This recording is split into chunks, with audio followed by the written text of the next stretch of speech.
When I was 10, I competed in my primary school athletics day and won a first place ribbon for high jump, even though it was my first time trying it. But after the school sports teacher noticed this, he decided I was a high jump prodigy and sent me on a fully paid trip to the most prestigious high jump training facility in the world, which for some reason was located in Mexico. Anyways, most of the people I met there wanted to compete in the Olympics. Some of them just wanted to live in the United States of America and start a family over there. But then there was a third group of people who didn't want to do any of the above, and instead they were just straight up Mexican cartel members. And it was extremely obvious that if you tried talking to any of them, they would most likely kill you. 5 times TikTokers mess with the wrong cartels by Crime Dynasty. Lo andamos cerrando para nosotros.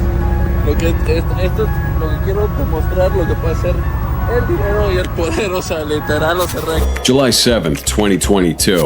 A TikToker shut down a bridge in Mexico with luxury cars just to shoot a video. This angered one of Mexico's most dangerous cartels, and what they did to him changed the course of his life forever. I mean, already, just from this first 20 seconds, I don't even feel sorry for this guy. Because look, you can see that behind him, there are like actual Mexican civilians that are trying to like get like across the bridge. They're on their way to work, but these people have just parked 3 cars in front of the 3 lanes of the freeway. Meanwhile, everyone is just waiting. Like, no one's honking. Like, literally no one is honking. And what does he even say? This is what I want to say. What power and money can do. Bro, okay, this guy, you know what? I'm glad this guy got fricked. Here, 5 times TikTokers mess with the wrong cartel. Rodolfo Marquez. Rodolfo Marquez, also known as Fofo Marquez, is a controversial Mexican influencer who has millions of followers across his social media. Born on the 15th of July 1997, Fofo was undoubtedly born into a wealthy family. There's not much information on his family background. Still, from what we know, his grandfather made shoes for high-profile dignitaries in Mexico, while his father was one of the owners of Total Gas Station before he passed away. Now, it's obvious Fofo comes from a wealthy background, and his social media personality basically revolves around him posing in the most luxurious cars, going to clubs with his friends, and living that Mexican dream. I mean, you can already tell just based on these social media clips, like he definitely seems like one of those, you know, stuck-up people. Like, this is exactly why I will never want to raise like a family like as a wealthy family. Even if I did win the lottery, like, bro, my kids, we're living in the hood, we're living in the mud, we're gonna be starving ourselves, we're gonna be like trying to get food rations, gonna get like food stamps and everything, because this guy seems like he has like 0 life skills. Like, he was brought up in like a wealthy family, 0 life skill. He probably doesn't even know how to like tie his shoelaces. But even here, look, bro, the shoelaces aren't even tied. He literally does not even know how to tie his shoelaces.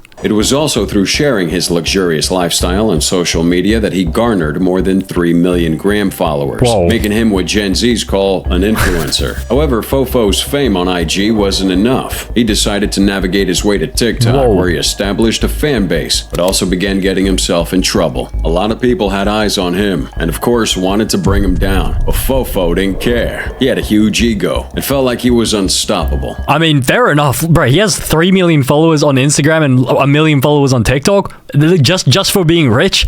Like, no other skills, just because he's rich. But all that ego was crushed down to the ground the moment he messed with one of Mexico's deadliest cartels, the New Jalisco Generation Cartel, aka CJNG. I'd be doing you a huge injustice if I didn't tell you about the severity of this crime syndicate and its ruthless methods. Once you're aware of their operations, you'll understand why anyone, even someone as seemingly insignificant as a TikToker, would face serious danger by crossing paths with them. In fact, a number of TikTokers featured in this video have unfortunately encountered this very same criminal group, and I can't help but wonder why. We are the new group Matazetas, and we are against kidnapping and extortion. And we will fight them in all states for a cleaner Mexico. Yeah, I'm gonna be completely honest. I was feeling a little bit scared of this gang until you did that voiceover for them. What was that voiceover? This is did you hire Quandale Dingle to do the voiceover? Like, this completely ruined it. It just sounds like some like Sigma Alpha Wolf that's like taking the piss. You could have at least like hired like a real human to do this voiceover rather than, you know, like just get an AI text to speech chatbot to do it. Like, that's hella disrespectful towards this gang. Like, you like, this guy's the next target. Crime Dynasty, you're next. You messed with the wrong cartel. You made fun of them by giving them a Quandale Dingle voiceover here. Those were the words written in a note by the Jalisco New Generation Cartel back in June 2009, after they executed 3 Mexicans and dumped their bodies in a truck. Mexican authorities initially underestimated these guys as a minor faction within a larger cartel. However, the CJNG swiftly demonstrated its menace by executing 35 members of rival cartels and discarding their bodies in various vehicles along the Mexican highway. The cartel's leader, Nemesio Segueda Cervantes, also known as El Mencho, has gained a notorious reputation of being the devil in human form. Born on July 17, 1966, El Mencho emerged from a farming family of 6 siblings, and despite this background, he diverged early, seeking a more ambitious and nefarious path to success, one marked by the stain of cocaine and the blood of Mexicans. El Mencho's criminal journey began at 14, performing menial tasks for larger cartels, and then in the U.S., where he continued his criminal pursuits. However, he was deported to Mexico after a Texas-based gang-related sentence. Now, upon his return, El Mencho joined the Milenio Cartel as an assassin. However, the cartel's subsequent fragmentation led him to ally with the Sinaloa cartel subgroup under Ignacio Nacho Coronel. Here, he managed drug operations, finances, and violence in the Mexican states of Colima and Jalisco. But after a few more years, he took charge of half the group, renaming it Cartel de Jalisco Nueva Generación, or the Jalisco New Generation Cartel. With El Mencho at the helm, the CJNG evolved into one of the globe's most violent criminal entities, donning military-grade equipment that could be mistaken for official Mexican military units. They're bad, they're cruel, and they're not to be messed with. So what exactly did Fofo do to piss off this extremely powerful and corrupt organization? Just like almost every TikToker out there, subjected to posting daily videos to keep their followers entertained, Fofo was doing the same. But this time he decided to do something not many have kinda done in Mexico. So, on July 7th, 2022, Fofo took 3 luxury cars and parked them right in the middle of the Matute Remus Bridge in Guadalajara, Mexico. He came down from one of the cars and began filming the traffic that was building up right behind him. He said things like, "We've closed it for ourselves. This is what I want to demonstrate, what money and power can do. Literally, I closed it here because I wanted to. Illuminati." Where did Illuminati come from? Does this TikTok thing is still in like 2015, 2016? When was the Illuminati meme? But I mean, honestly, I'm not gonna lie. Like, I have like the thought has occurred to me like like a few points in time. Like whenever I'm driving on the freeway, I always wonder like, what if like me and like a couple of friends, like we drove on every single lane of the freeway and we just slowly slowed down until we just came to a halt. Like technically, no one could pass us. Like no one would be able to get around us. And so what would happen? Like we could piss off a lot of people. Like everyone would just be waiting behind us. But I mean, thinking about it and doing it, yeah, a very different thing. So they just got like 2 Porsches and a BMW. He went on to brag about how he had shut down the bridge for several minutes and how all the other cars were honking. He even contemplated doing a few TikTok dances while innocent people were denied access through that bridge. Fofo posted that on TikTok and it didn't take long for that video to go viral. A lot of people online shared their disgust at Fofo, raining insults on him for his nonchalance and stupidity. One Twitter user even called him a headless imbecile. Oh my god, what a sick roast. What a definitely necessary detail to include in this video. One Twitter user even called him a headless imbecile. Oh my god. That'll teach him a lesson. That'll teach him to never do it again. Yeah, that'll teach him even more than whatever the cartel is about to do to him. The mayor of Guadalajara also threatened to press charges against him, with TikTok officially banning his account while they took down that video. In less than 48 hours, Fofo couldn't access his account anymore and resorted to other platforms to tender his apology. He apologized for his childish behavior and asked for forgiveness from the people affected. The mayor accepted Fofo's apology, but stated that he needed to complete several hours of community service, cleaning beneath that same bridge he blocked. Left with no option, Fofo agreed to do as he was asked. But it was at this moment that the CJNG decided to punish Fofo for his actions. Just when the smoke for his stupid video had gone down, the CJNG reignited the entire case with a message sent to Fofo Marquez. The message went viral on social media, and it was from an anonymous account named Gente con la Gente NG, which translates to people with the new generation. The message was also written in Spanish, but it roughly translates to this. Hello to all the people of Guadalajara. Bro, you have to stop with this voice. Like, this voice just ruins it. This whatever AI voice you're using, stop using it. This sounds horrible. You're just ruining like the spookiness and the vibe of it. Like, completely killing the vibe. Like, I was feeling a little bit scared beforehand, but then when you started reading it, like that, it just turned into some sort of like Quandao Dingle. Hello to all the people of Guadalajara. We are the Jalisco New Generation Cartel. As you might know, the influencer or scumbag Fofo Marquez dared to obstruct the flow of traffic on the Matute-Rimus Bridge, which is an act that we don't tolerate. We'll not allow this animal to get away with this. We are in charge of Jalisco and all of Mexico. We would not allow you to come to Guadalajara and do this type of thing. If you ever step in Guadalajara, not you or your money would save you from us. Now, seeing how El Mencho and the CJNG as a whole are driven by intense violence, it could have been anyone who wrote that message to Fofo. Members of the CJNG believe that El Mencho should be feared and worshipped by Mexicans. So Fofo pulling such a stunt in a town under the direct control of El Mencho himself was an insult to El Mencho and his authority. Fofo's undoubtedly wealthy, but where his wealth stops is where that of the CJNG begins. These guys rake in billions of dollars annually and control a significant portion of the Mexican government. Their message terrified Fofo because he knew that no one could protect him if the CJNG decided to actually kill him. Once the message circulated, things got real. The CJNG doesn't make jokes, and Fofo knew this. He tendered an apology to him online and immediately ran back to his parents' mansion in Mexico to seek refuge. But being in that mansion wouldn't change anything. The family then hired armed security men to guard the house 24/7. But even with this, Fofo wasn't safe. The CJNG had taken down the deadliest cartel hitman squads and even the battalions of the Mexican army in the past, so no amount of security could hold them down.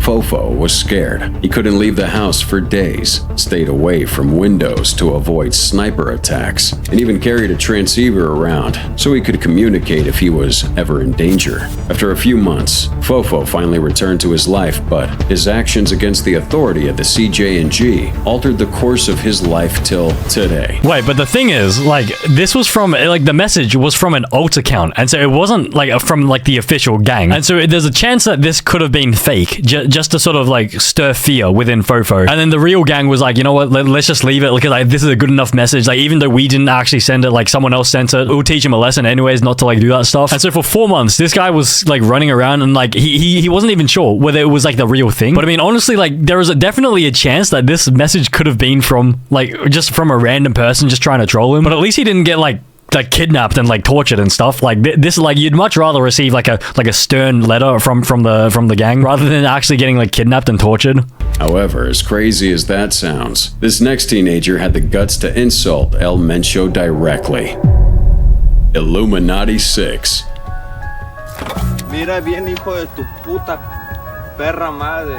A mí me pela la verga el Mencho aquí. Yo lo digo fuera en cámaras o aquí, cabrón. Así que ni me pela la madre el Mencho. Very strong words, right? Well, those were the words of a guy known simply by his TikTok handle, Illuminati 6. Before his account became private, he engaged his followers by accepting the dares they gave to him. And on that occasion, one user dared him to insult El Mencho, which he did. In the video, the TikToker wore a slacked black round neck and a black ripped pair of jeans. Bro, if you're gonna insult the leader of a gang, surely, like, make some effort to conceal your identity. Like, he was wearing a mask before. Couldn't you have just kept this mask on to at least protect yourself? Or at least use some sort of, like, voice changer or something? And was carrying a backpack. He leaned on a light pole and said, "Listen well, you son of a bitch. El Mencho can suck my dick." Bro, again with this voice. What is with this goofy Quandao Dingle voice that this guy keeps on using? He then says, I don't sleep like El Pirata or El Chanito de Coyacán. referencing two other social media teenagers that had been executed by El Mencho. What? He finished off the video. Wait, two social media people had been executed by the cartel? He finished off the video by saying, I'm immortal, untouchable. I made a pact with the devil. I came to give you fire, Mencho. I'm not scared to say this. I'll say this with the camera right here. Mencho can suck my dick. Wow. I mean, you have to applaud the guts of this little young man who felt he could insult El Mencho. When that video went viral on Reddit and Twitter, a lot of people felt he must have been a member of the cartel to have such confidence in those words, while showing his face in the process. Different users said things like, R.I.P. in advance. This guy's going to get himself killed. and, This is a tutorial on how to disappear.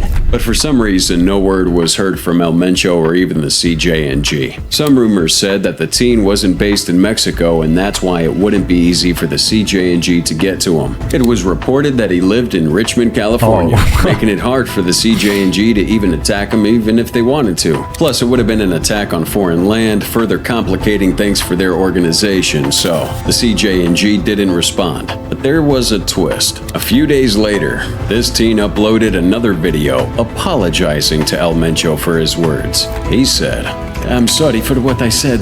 I wasn't well. I wasn't conscious of what I was saying. It was wrong. That day I woke up stupid. I didn't look at the consequences. I did that for followers.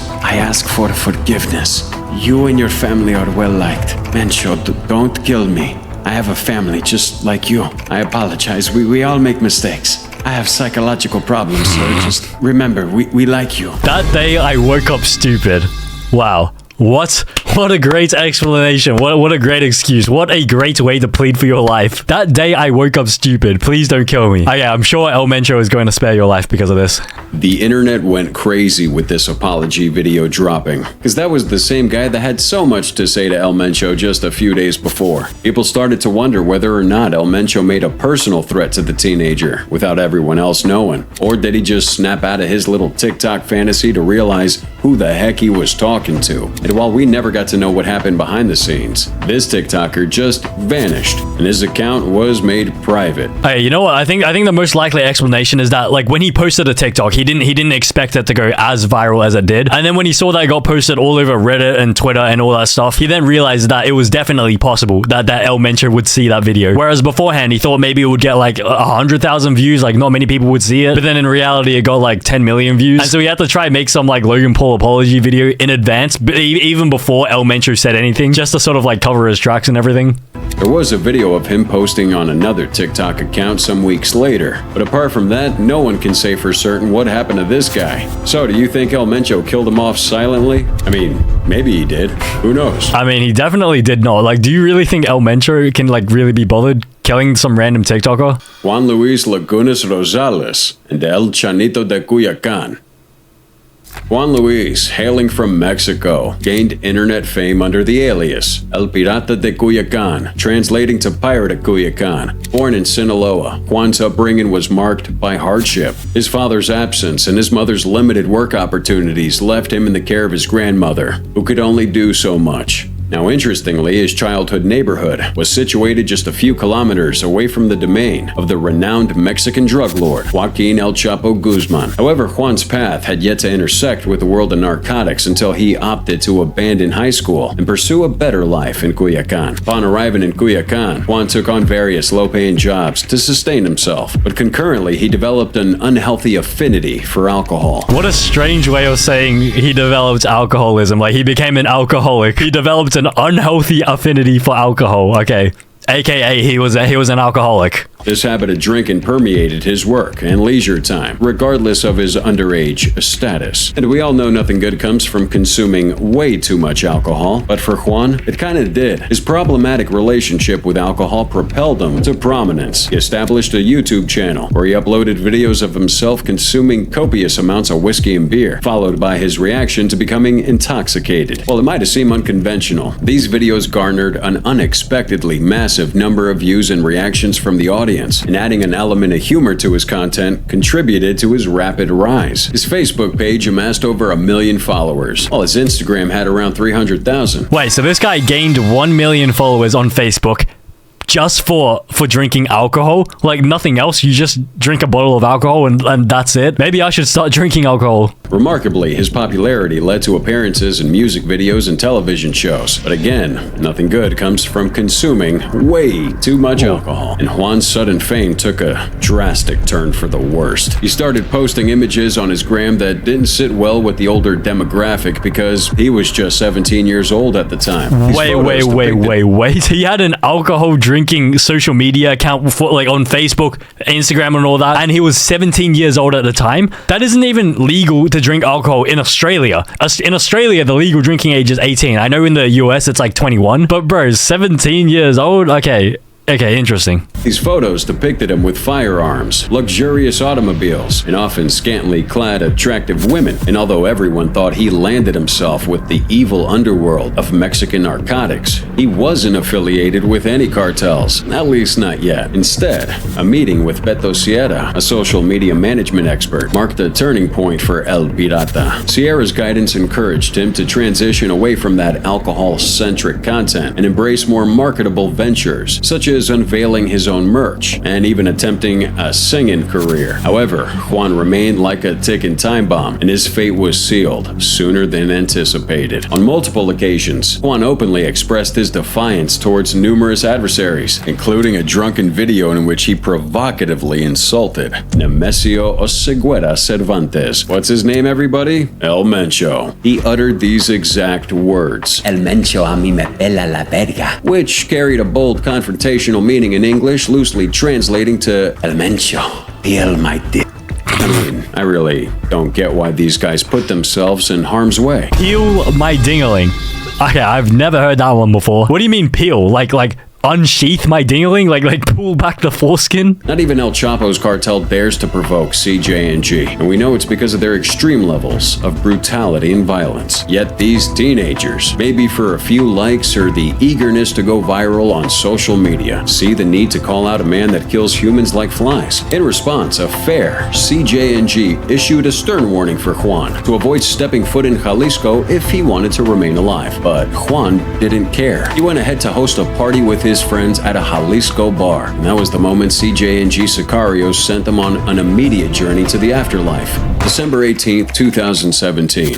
Armed men stormed the bar where Juan was celebrating, and with a hail of over 18 bullets from high-caliber firearms, his life was abruptly extinguished in less than a minute. The numerous wounds inflicted made it so hard to even recognize that body. He was later identified by the tattoos on his arms. His death, rather than his life, became the subject of a feature in Rolling Stone magazine, focusing on his demise at the hands of CJ&G, and of course the stupidity of challenging one of the most wanted men in the world. Okay, I take back what I said like 8 minutes ago. Maybe El Mencho can really be bothered killing some random TikToker.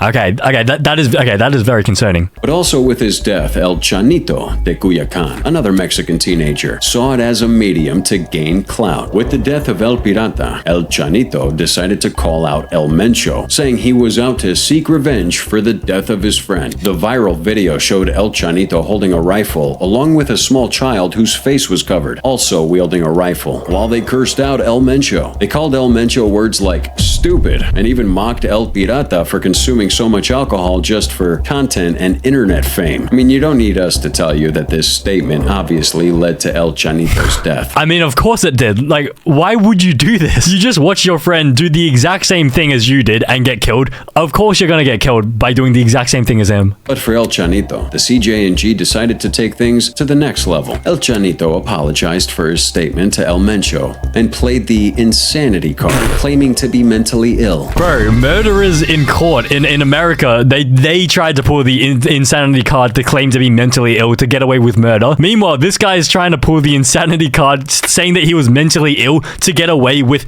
saying something to El Mencho. But this didn't stop the CJ&G. El Chanito went off social media for a while, and everyone suspected he had been killed. But the real confirmation of his death came when an anonymous Redditor posted a video of him being beheaded by CJ&G Sicarios. The footage was immediately taken down for its graphic content, but the message had been passed. Do not mess with El Mencho. Okay, that That is, I don't know which one is worse. So the first guy got shot with 18 bullets and he was so badly injured that they couldn't even recognize the body. They had to use the tattoos on the arms to identify the body. And then the second guy got beheaded, like on video, and got shared on social media. That is, okay, that is definitely concerning. Leslie and Pamela Montenegro. What did you just call me? Leslie and Pamela Montenegro. Bro, does this guy even have the pass? Are you even allowed to say that word? Leslie Ann was a Mexican social media influencer who gained fame as a TikToker, YouTuber, and celebrity. Sadly, she met a tragic end due to her decision to reveal intricate details about a notorious cartel in Mexico. Known by her online persona, Nana Pelucas, Leslie engaged her audience with videos ranging from politics and makeup tutorials to daily vlogs about her life. Her online presence took a unique twist when she adopted the persona of a lady donning a black afro wig, bold red lipstick, and oversized glasses. In a manner reminiscent of current TikTok trends, she would amusingly interact with people in supermarkets, asking them trivia questions to get their reactions. Now, as time went on, Leslie's following expanded, prompting her to shift her content towards exposing corrupt officials within the Mexican government. Leslie didn't outrightly call out names. Instead, she skillfully conveyed her message through humor, though its impact remained unmistakable and stirred up considerable controversy. Of course, one might think that exercising freedom of speech would carry no harm, but in Mexico, that reality is a bit different. And also, I guess in like China and like maybe Russia, honestly, a lot of countries, even in America, like you barely have any freedom of speech, like in reality. The journey towards her tragic fate began when she started shedding light on the activities of the enigmatic independent cartel of Acapulco, one of Mexico's most secretive criminal organizations. This particular cartel operated stealthily, often overlooked due to its clandestine nature. They played a massive role in the hundreds of homicides. A massive role? You want to know what else is massive? They played a massive role in the hundreds of homicides carried out within the town of Acapulco, and were one of the many smaller groups in the area. Returning to Leslie's narrative, her publicizing of the cartel's actions exposed her to death threats. Banners accusing her of collaborating with rival cartels to unveil the independent cartel's secrets and deliver them to the Mexican government began appearing around her restaurants. In response, Leslie vehemently denied these allegations, asserting that her information stemmed from reliable sources and that she had no affiliations with any cartels. Despite these threats, she remained resolute, continuing her postings and exposing the cartel's activities, which turned her into a genuine threat to their operations. February 5th, 2018. Two men entered her restaurant during her night shift, ordering beers, before mercilessly gunning her down. She received 3 shots to the upper body, ending her life on the spot. Okay, here's the thing, like, okay, you know, like in life, some things are worth dying for, but like, is this really something that she was willing to die for? Like, exposing Mexican cartels? Like, sure, like, it is very noble and everything, but like, at the same time, is it really worth, like, risking your life for? Because I feel like there comes a point where it's like, you just gotta leave it. Like, you just gotta let them do their thing. Like, it's just not worth the danger. Because even though, you know, there's a lot of attention drawn towards this because you died, like, trying to expose these cartels, and now I assume all these cartels are exposed, like, you're dead. Like, you can't really, like, no one's gonna pick up your reboot card or anything, like, unless you have a dedicated duo or something. Actually, you know what? Okay, so according to ChatGPT, protecting loved ones, freedom, human rights, justice and moral integrity, identity, national community, truth and knowledge, and creating a better future, they are things that are worth dying for. And so I'm pretty sure, yeah, I'm pretty sure that falls within like one of those categories. So maybe it was worth dying for her. Fortunately, Mexican authorities managed to apprehend one of the individuals responsible for her murder, El Pipas. The subsequent trial, however, took a perplexing turn. The presiding judge inexplicably dismissed the charges against El Pipas, despite an abundance of undeniable evidence. This unsettling outcome starkly illustrated the deep-rooted corruption that Leslie had fought against. Because of course, the cartel is probably like most likely paid like this judge $1 billion, $1 million billion gazillion to make them not guilty. And so it's ironic that she was willing to die to uphold justice and everything. Meanwhile, the exact thing happened against her. Cartels manipulated the judicial system, even influencing high-ranking government officials and copying instances like El Chapo's daring prison escapes. Leslie's demise inadvertently led foreign entities to investigate the Acapulco cartel's affairs, eventually revealing the city's perilous state. The town itself made the ranking for being the world's second most dangerous city. Ha ha ha ha! You only get the second place award. The second most dangerous city in the world. What is the most dangerous city in the world? What is this? Pizzaburg? The United States even issued a special travel ban to dissuade its citizens from visiting the city of Acapulco. Leslie's hope of exposing the city's issues to both the public and the Mexican government aimed for change, yet she tragically underestimated the extent of corruption. So in her pursuit of justice, Leslie messed with these cartel members and paid for it with her life. That, my friends, is something that won't be forgotten in a hurry. Miss Azucena Uresti. Earlier this week, the Jalisco New Generation Cartel posted a video online in which they directly threatened Uresti. TikToker and newscaster Azucena has also managed to imprint her name amongst those in the bad books of the Jalisco New Generation Cartel. In August 2021, Miss Uresti became a target of the CJNG after they released a message calling her biased and a supporter of vigilante groups in Mexico. Miss Uresti is majorly involved with the press, and as of now, what seems to be her TikTok account has been made private. I mean, did anything really change? She has 780 followers. Like, even if this was a public account, it's still pretty much a private account. Like, she posts a TikTok, and like, who's gonna see it? 780 people? Oh my god, 780 people saw my TikTok. Oh my god. In the video released by the CJNG, 6 sicarios were dressed in black clothing and carried automated weapons, while a 7th man who said he was a representative of El Mencho sat down and delivered his message to Miss Uresti. The spokesperson said, "I'm not against freedom of expression, but I am against anyone that attacks me." He went on to talk about how the cartel would find and kill Miss Uresti for spoiling the name of their organization. According to their side of the story, the vigilante groups Miss Uresti claims are peacemakers in Mexico are in reality drug traffickers in disguise. These vigilante groups have undergone countless attacks on different cartels to paint themselves as heroes to the Mexican government. However, the CJNG believes they're just another deadbeat group looking to eat from the spoils of the Mexican narcotics underworld. They also claim that only a cartel would yield that type of ammunition these vigilant groups possess. However, Miss Uresti's life became a national treasure because after the CJNG's video went viral, the Mexican president, Obrador, assured the country that nothing was going to happen to any Mexican or even Miss Uresti for speaking the truth. Bro, 100% the Mexican president wants to frick her. 1,000,000%, that's the only reason why the president himself is going out of his way to protect this woman, because he thinks that if he saves her that he'll be able to top that. Bro, she ain't letting you hit that.